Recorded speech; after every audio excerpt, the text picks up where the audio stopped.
Pues bienvenidos a esta nueva serie que se llama Cuando se pierde el contacto con Dios. Cuando se pierde el contacto con Dios. Estamos comenzando una serie para toda la región Santa Mónica que más o menos lo vamos a estar viendo como una vez al mes durante todo este segundo semestre del año y tiene mucha relevancia para nosotros, especialmente en los tiempos que hoy vivimos. Vamos a pensar en esto. Se habla de que estamos en el mundo post pandemia. Como sabes, pasamos la pandemia, que duró varios años en nuestro caso, y ah, aquí especialmente en México hubo muchas restricciones para nosotros como iglesia. Pues fue fuerte porque por lo menos 2 años completos no tuvimos reuniones presenciales y al tercer año pues fue muy esporádico. Y bueno, la sociedad moderna está analizando lo que nos dejó la pandemia y se sabe que hay cambios, que las sociedades han experimentado cambios, que los individuos hemos cambiado también en la forma como vemos las cosas, cosas como ir a trabajar, como eh, tener actividades, como gastar, muchas cosas. La pandemia nos generó cambios. De hecho, sociólogos ya están estudiando el tema. Ahí vemos algunos estudios que se están haciendo, ¿no? En la sociedad post-pandemia, cómo funciona ahora el mundo, cómo funcionan las conexiones humanas. Así que esta es una realidad. Uh, los expertos en estas áreas han ubicado que ha habido cambios en lo que son pues las personas y las sociedades. Algunas cosas que han pasado, por ejemplo, uh, se sabe que la pandemia trajo cosas buenas para las personas, no hablando tanto de cuestión de salud, porque ahí no hubo nada bueno, pero en otras áreas, por ejemplo, se valoró el pasar más tiempo con la familia, se ahorró dinero, se trabajaba ya desde cualquier sitio y todavía muchos siguen en ese modo. Uh, Se abrió la posibilidad de hacer más ejercicio, de tener más tiempo para hobbies, de pasar más tiempo con las mascotas, hasta eso, uh, de utilizar nuestros dispositivos, conectarnos con familia, no gastar en transporte, no desplazarnos, etcétera. Hubo cosas buenas, cómodas que nos dejó la pandemia, ¿ok? Pero también las empresas hoy, por ejemplo, varias empresas están teniendo problemas porque sus empleados ya no quisieron regresar. Ya ven que estaban muchos trabajando en home office. Ahí tenemos un empresario quejándose. Los empleados no quieren volver. Y eso ha pasado en empresas grandes. Incluso han tenido que llegar a amenazar a sus empleados con despidos porque ya no quieren regresar. Y algunos en varios países hasta se han defendido legalmente en su derecho de tener home office. O sea, su visión del trabajo cambió completamente. Pero otra cosa también que cambió, que de por sí ya era fuerte, pero que ahora se incrementó con la pospandemia, fue el egoísmo, por ejemplo. Hubo cambios en el carácter. Aquí vemos esta ilustración que dice, el egoísmo mata más personas que el virus. Y tú recuerdas, tal vez en época de pandemia, ¿no? Cuando a lo mejor ibas a comprar algo al súper y los anaqueles vacíos, personas acaparando cosas. Era feo, era una situación muy difícil. Y ese espíritu de me voy a cuidar, voy a proteger a los míos, tengo que cuidarme, tengo que estar bien, regresando de la pandemia, ha sido fuerte. Básicamente, el egoísmo en las personas se ha incrementado.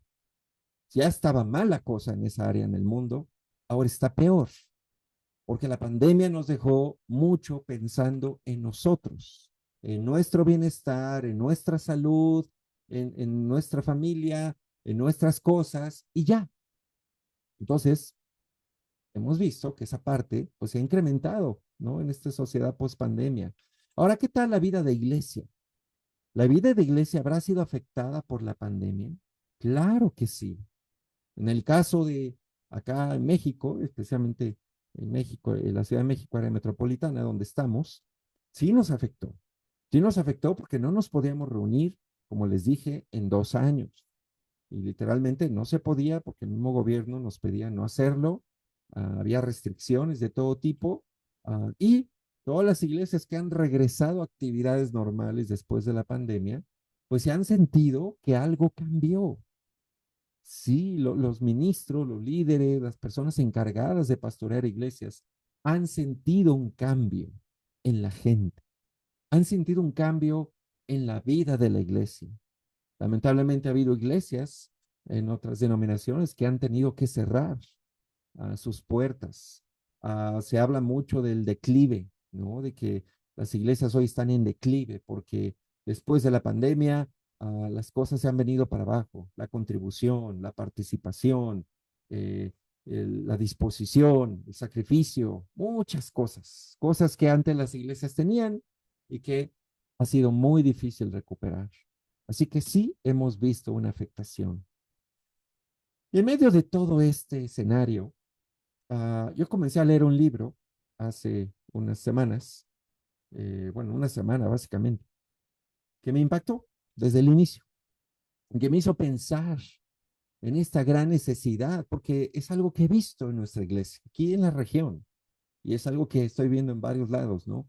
Que esta sociedad post pandemia, con sus secuelas, nos ha llegado, nos está afectando, y hoy mover la vida de iglesia es muy difícil, ¿ok? Se ha vuelto más difícil.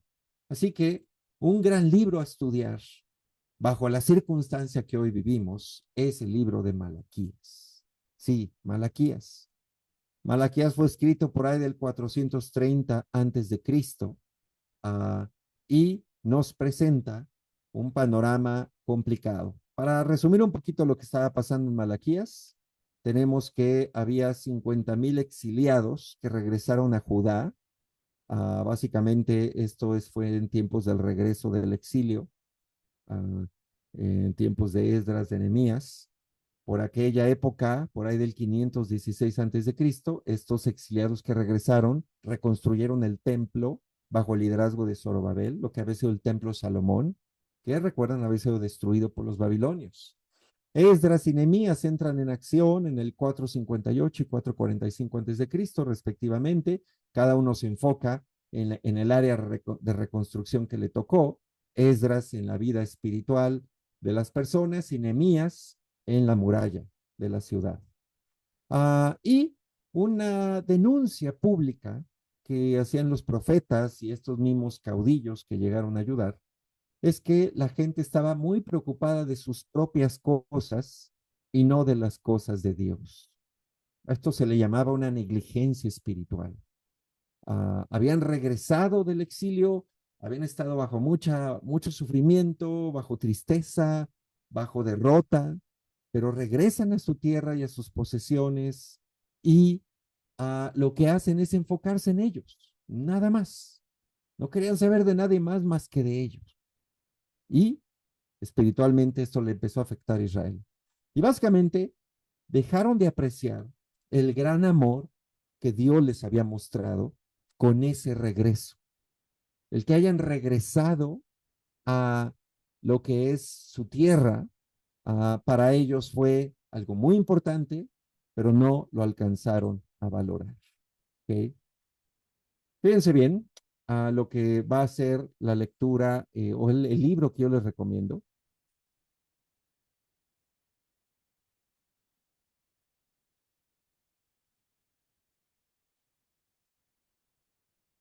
El libro que les recomiendo se llama Cuando se pierde el contacto con Dios, el mensaje de Malaquías, y lo tenemos aquí en pantalla.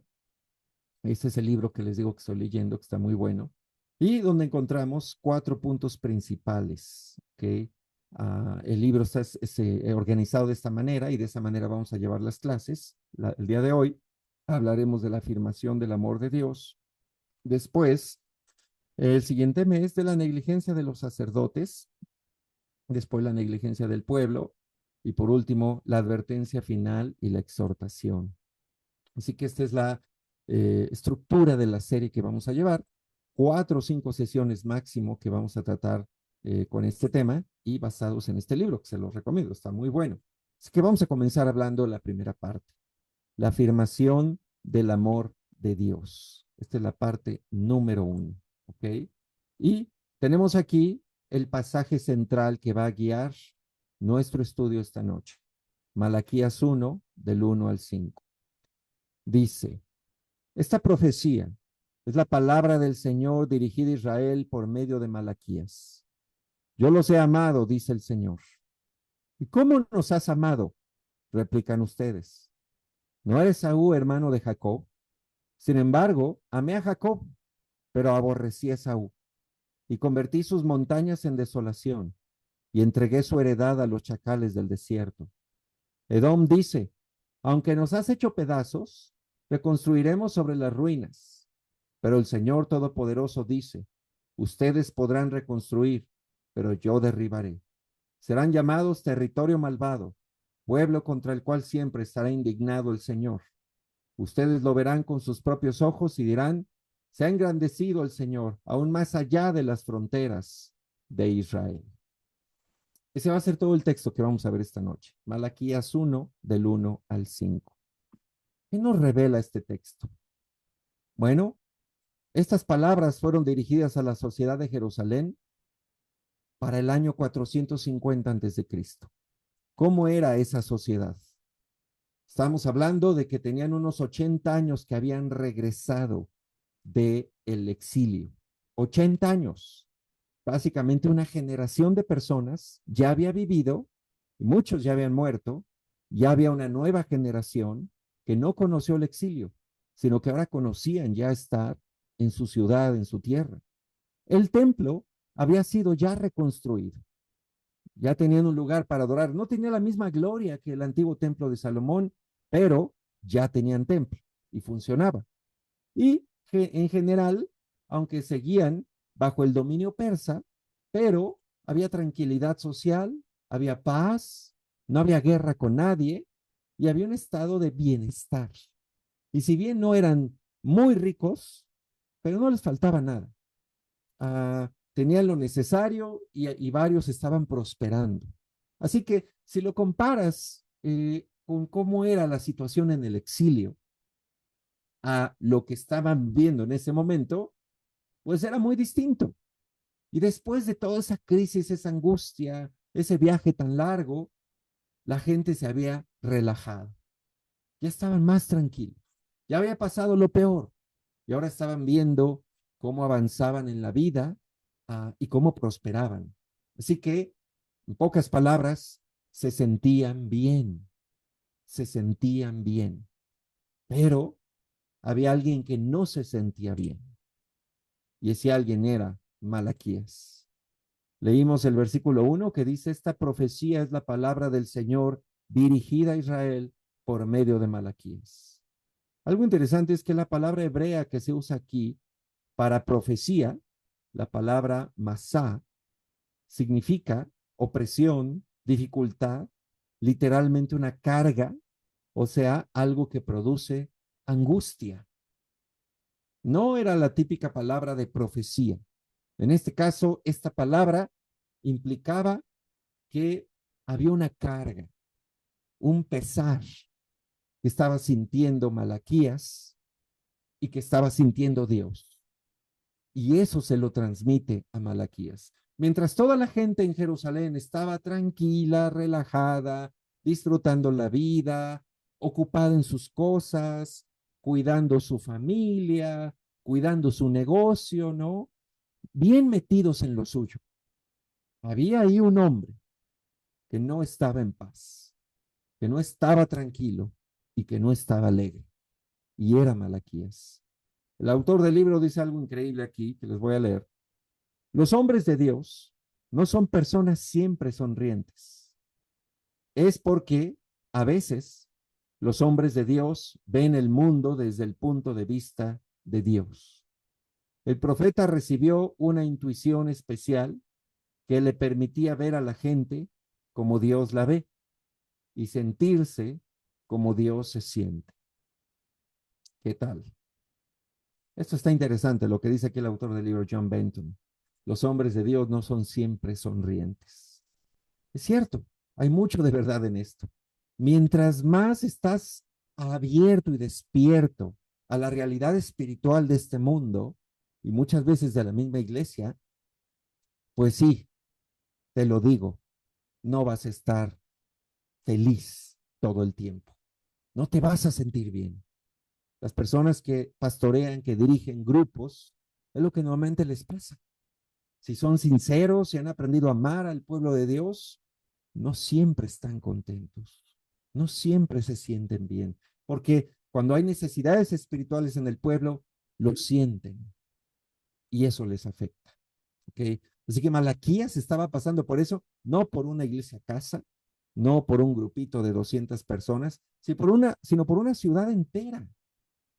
Todos los que habían regresado a Jerusalén, algo les estaba pasando y Malaquías no se sentía bien. Y ahora, ¿qué era lo que sentía Malaquías? Pues algo que Dios le puso. Y mira lo que dice Malaquías 1:2. Yo los he amado, dice el Señor. ¿Y cómo nos has amado? Replican ustedes. Bueno, yo los he amado. Dios les estaba diciendo. Tal vez Dios estaba recordando todo esto que había hecho por su pueblo. Aquel pacto con Abraham 1500 años atrás. El rescate del pueblo de Egipto y la llegada a la tierra prometida. El pacto con David. Todos los mensajes que mandó de advertencia a Israel y Judá para que se volvieran a él y no tuviera que actuar en disciplina. Y luego que no le hicieron caso y tuvo que venir el exilio, primero por los asirios para el reino del norte y luego por los babilonios para el reino de sur 200 años después. Y luego el regreso del exilio de gran parte de esa población que vio su ciudad saqueada, el templo destruido, regresar bajo la providencia de Dios, usando al emperador Ciro de los persas para permitir al pueblo de Israel regresar a su tierra y reedificar su ciudad. Entonces, con todo esto en mente, Dios les decía, yo los he amado. Pero piensa en la respuesta del pueblo. ¿Y cómo nos has amado? ¿A qué suena eso? Imagínate, ¿no? Es como, ¿de veras me amas? ¿Y cómo? A ver, demuéstramelo. ¿Qué has hecho por mí? Esta es una respuesta muy fuerte. ¿Cómo nos has amado? Y de repente Dios empieza a explicar del versículo 2 al 5 una de las evidencias de ese amor. Tal vez no lo entendemos así de rápido, ¿no? Viendo el texto, pero aquí está hablando de Esaú y su descendencia, los edomitas, comparado con Jacob y su descendencia, Israel. Y en este caso habla de Edom como un pueblo que decía, aunque nos han hecho pedazos, reconstruiremos sobre las ruinas. Y luego Dios se presenta como alguien que está en contra de Edom, que por más que intenten levantarse, no van a poder levantarse. Bueno, ¿y eso qué tiene que ver con el amor de Dios? Pues Dios les está recordando que Él escogió a Jacob y no a Esaú, que Jacob no se merecía que lo escogieran, era bastante tranza, era mentiroso, pero Dios lo escogió. Y de esa manera su descendencia fue privilegiada comparada con Edom. ¿Y por qué tanto pleito con Edom? Pues que básicamente Edom había participado en la traición contra Judá y había ayudado en esa caída de Jerusalén por parte de los babilonios. Había sido partícipe y se había burlado de lo que les pasó a los, a los israelitas en aquella ocasión. ¿Okay? Entonces, Edom había traicionado a Judá. Y aquí Dios le está hablando al pueblo y le está diciendo, mira cómo te ha amado. Aquel que se burló de ti, aquel que te traicionó, yo lo estoy apartando y yo estoy destinando esto para ese pueblo. Pero a ti no, tú eres diferente. Ellos eran privilegiados. Sin embargo, su respuesta fue muy cínica. ¿Okay? Pensemos en el cinismo de las personas. Y esto lo hemos visto en la pandemia y en la sociedad post-pandemia. En la pandemia, ¿qué vimos? Y soy testigo de esto. Personas que querían acercarse a Dios por todos los medios, pidiendo estudios de la Biblia, ahí buscando cómo estudiar, aunque fuera por Zoom, como sea, pidiendo oraciones, oren por mi familia, oren por mi salud. Y la gente de repente se volvió muy espiritual. El miedo a la muerte a muchos los llevó a buscar a Dios. Y qué bueno, algo nos tiene que llevar a buscar a Dios. Pero pasa la pandemia, empieza a regresar nuestra vida normal, empiezan a regresar nuestras actividades de la vida diaria, los quehaceres, todo empieza a regresar a la normalidad y de repente, en esas mismas personas que pedían ayuda, que pedían oraciones, que pedían acercarse a Dios, que vimos una actitud de desprecio hacia Dios, un rechazo a su fe, al compromiso que hicieron con Jesús en ese tiempo. Y tristemente, varias de las personas que llegaron en esa época, así como llegaron, se fueron cuando se acabó la pandemia. Esta es una muestra del cinismo moderno. Y en el mundo estamos viendo eso. Hoy ya, ya no hay un interés en las cosas de Dios. Cuando en la pandemia había mucha gente buscando a Dios. Y ahí puedes ver cómo es el corazón humano, ¿verdad? Cuando nos conviene, cuando necesitamos, buscamos a Dios. Cuando todo está bien, normal y todo mejora, ya se nos olvida que hay un Dios. Ese le podemos llamar cinismo. Ahora, ¿cómo esto afecta a la iglesia? ¿Será que el cinismo se ha metido a la vida de iglesia, especialmente hablando de nuestra iglesia, la Iglesia de Cristo en México, la región Santa Mónica? Bueno, pues me parece que sí. Hay algunas evidencias que nos hemos dado cuenta que están pasando entre nosotros y tal vez entre otros ministerios y que bien pueden ser una muestra de que este cinismo ha entrado a nuestra vida. Por ejemplo, tener una actitud indiferente a las cosas de Dios. No preocuparnos mucho por los temas que tienen que ver con Dios. Una despreocupación de nuestra espiritualidad. Dejar de orar, dejar de estar cerca de la palabra, andar solo por ahí con fuerzas humanas, ya no preocuparnos de cuidar nuestra espiritualidad. Un fuego espiritual extinguido. Cuando un tiempo fuimos celosos, fuimos entregados, ahora ya no. Algo se apagó. Invertidos solo en nuestro propio bienestar, solo viendo por nuestras cosas, solo ocupados en nuestros negocios, solo ocupados en nuestro trabajo o en andar todo el tiempo con la familia, ¿no? Como vimos, la pandemia nos dejó el estar más cerca de la familia. Pues ahora hay que estar todo el tiempo con la familia y la familia y la familia. Y empezamos a dejar todo lo que tiene que ver con lo importante para Dios. También nos da igual participar o no en la vida de iglesia. Ya nos da igual si vamos un domingo a la iglesia o no.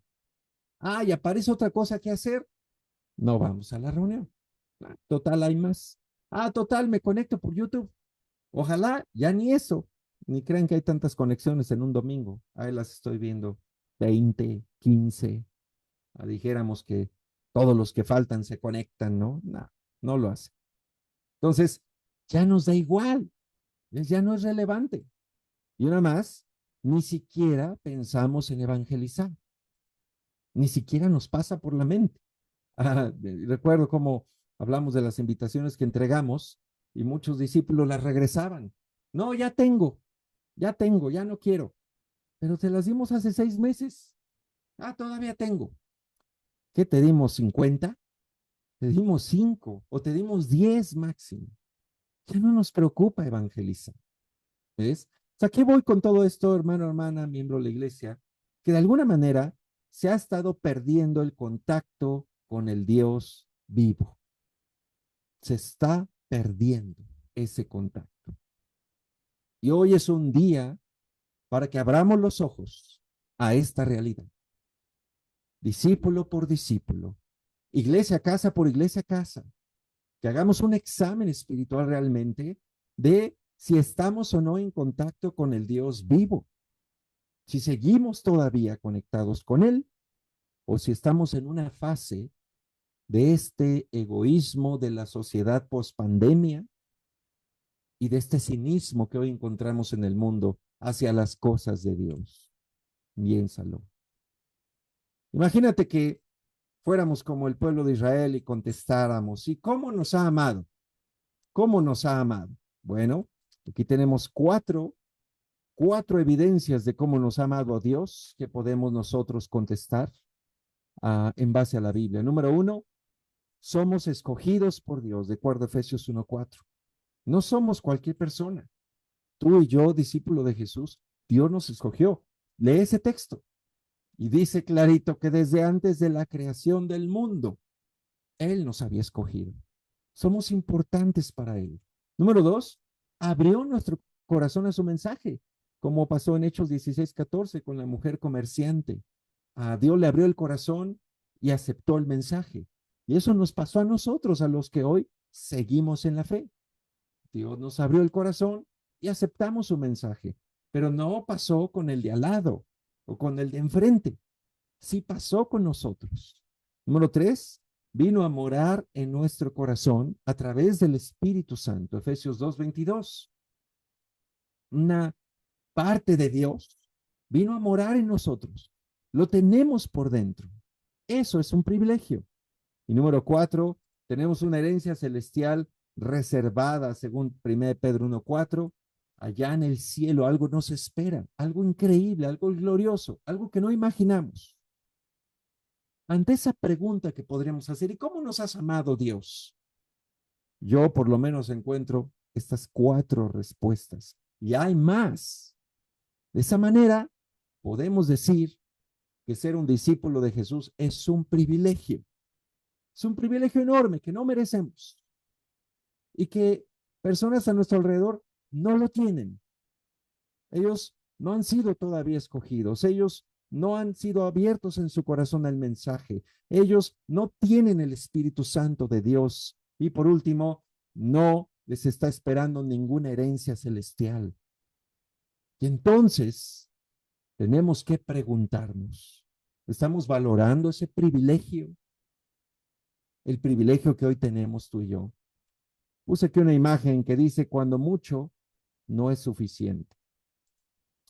¿Qué ha pasado también?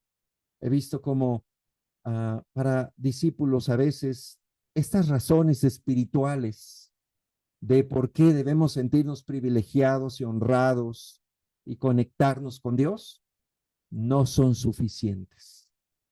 Ah, sí, sí, pero sigo enfermo, no he sanado, entonces Dios no me ama, no me escucha. Ah, sí, sí, pero todavía no mejora mi economía. Entonces, ¿dónde está Dios? Ah, sí, sí, pero mi matrimonio no cambió. Mi pareja está peor. Entonces, ¿dónde está Dios? Y tenemos los ojos tan terrenales que solo nos fijamos en las cosas de la tierra, en las que todo el mundo se fija, y se nos olvidan estas razones espirituales, mucho más profundas que cualquier cosa terrenal que podamos pensar. ¿Cómo nos ha amado Dios? Ahí tienes respuestas. Eres especial para Dios. Los dejo con esta reflexión. Preguntas para meditar. Número uno, preguntémonos hoy, ¿estoy pecando contra el amor de Dios de alguna manera? ¿Hay algo hoy en mí en el que tal vez no estoy valorando todo lo que Dios ha hecho por mí y pues no estoy agradecido, no estoy agradecida tal vez, ¿no? Eso sería pecar contra el amor de Dios. O por ejemplo, ser indiferente, me he convertido en un creyente egoísta, ser indiferente a las cosas de Dios también es pecar contra su amor, porque es el mismo caso de esos israelitas. Yo los he amado. Ah, ¿cómo nos has amado, Dios? A ver, dinos. Una actitud indiferente. Bueno, hay que pensarlo. Tres, detecto indiferencia o apatía en mi corazón hacia las cosas de Dios. ¿Cómo me he sentido? Hay que ser honestos. ¿Cómo me he sentido en este año? Ya llevamos medio año, ya se nos fue. ¿Cómo me he sentido hacia las cosas de Dios? ¿Apático? ¿Indiferente? ¿Desganado? ¿Desmotivado? ¿Por qué? Es el mismo Dios que cuando te bautizaste. Es la misma Biblia que Tanto emocionó tu corazón y encendió un fuego en tu corazón cuando llegaste a la fe. Son las mismas palabras que te hicieron cambiar tu vida y ahora ya no te motivan tanto. ¿Quién cambió? ¿Dios o tú? Piensa. Y por último, ¿qué tan intensa está mi relación con Dios? Siento esa necesidad urgente, diaria, de buscar al Creador del universo, de conectarme con Él, de estudiar su palabra. A veces ya ni me acuerdo de hacerlo. Medítalo. Bueno, hermano, estas son preguntas para nosotros los creyentes. Esta es una serie para cristianos, para discípulos de Jesús. Y hoy estamos recordando cuánto nos ha amado Dios, para que comprendamos que sí, podemos perder el contacto con Él en algún momento de nuestra vida si no nos cuidamos. Meditemos en esto.